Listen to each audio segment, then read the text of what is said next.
प्राचीन समय में राज्य के उत्तरी छोर पर एक छोटा सा गांव था। गांव की मिट्टी उपजाऊ थी, लेकिन वहां के लोग अक्सर झगड़ों और जलन में डूबे रहते थे।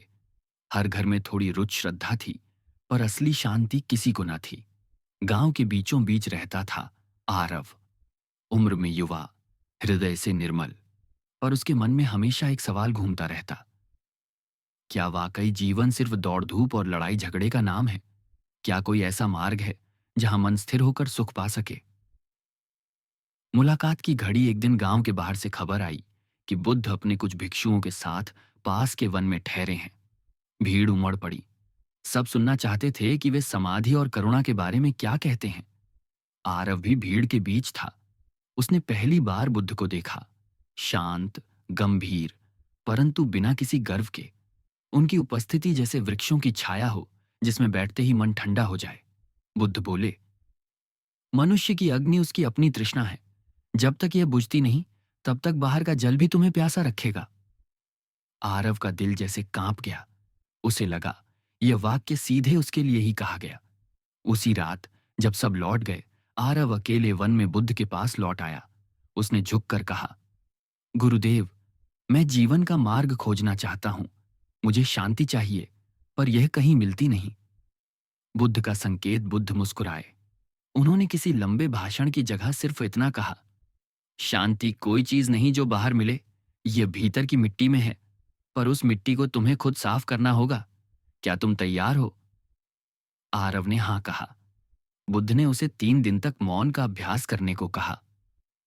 बिना बोले, बिना किसी से तर्क किए, सिर्फ अपने सांसों पर ध्यान देना।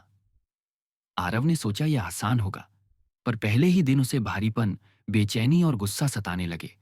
उसे लगा जैसे मौन एक कैद है। उसके भीतर दबी हुई इच्छाएं, पुराने गुस्से की परतें सतह पर आने लगीं। संघर्ष की रातें। दूसरी रात उसने तय किया कि वह छोड़ देगा। तभी बुद्ध उसके झोपड़े के सामने आए। उनका चेहरा दीपक की लौ से चमक रहा था। उन्होंने बस पूछा, आरव, जब नदी की गहराई में उतरते हो तो मिट्टी और गाद ऊपर आती है या नहीं? आरव ने कहा, हाँ, आती है। तो क्या तुम नदी छोड़ देते हो या मिट्टी साफ होने का इंतजार करते हो? इस प्रश्न ने आरव की आत्मा को झकझोर दिया। वह समझ गया, उसकी बेचैनी उसी गंदगी की तरह है जो ऊपर आ रही है ताकि धुल सके। तीसरे दिन की सुबह अब उसका मन कुछ हल्का था। सांसें धीमी थीं और भीतर एक तरह की कोमलता थी। उसे महसूस हुआ जैसे बहुत समय से एक यात्री अपने घर का दरवाजा खोज रहा था और अब उसे राह दिखने लगी है। बुद्ध फिर उसके पास आए और बोले, तुमने भीतर के शोर को पहचान लिया। अब अगला कदम है करुणा। जब तक तुम्हारा मन केवल अपने दुख पर अटका है, शांति अधूरी रहेगी। दूसरों के दुख को भी देखना सीखो। अग्नि परीक्षा। ठीक उसी दिन गांव में झगड़ा भड़क उठा। दो परिवार खेत की मेड़ के लिए लड़ पड़े। तलवारें खिंच गईं। पूरा गांव साक्षी था। आरव का दिल कांप उठा। वह भीड़ में दौड़ पड़ा। पहले तो उसे लगे कि वह असहाय है, पर बुद्ध के शब्द उसके भीतर गूंज उठे, दूसरों का दुख भी तुम्हारा है। वह झगड़े के बीच खड़ा हो गया। दोनों ओर के लोग उसे धक्का देते, पर वह हटता नहीं। आंखों में आंसू और स्वर में थरथराहट के बावजूद उसने कहा, यह मेड़ की जमीन से बड़ा सवाल है। तुम्हारी आग पूरे गांव को जला देगी। अगर तुम्हें किसी की जीत चाहिए तो मेरी हार मान लो, पर रक्त मत बहाओ। उस क्षण पूरे गांव की नजरें उस पर टिक गईं। उसकी आर्त पुकार में कोई छल नहीं था, सच की आंच थी। धीरे धीरे तलवारें नीचे हुईं। झगड़ा थम गया। शांति की पहली झलक। उस शाम जब गांव शांत हुआ तो सबको आश्चर्य था कि आरव, जो स्वयं कभी उलझनों से भरा रहता था, आज सबका उद्धारक बन गया।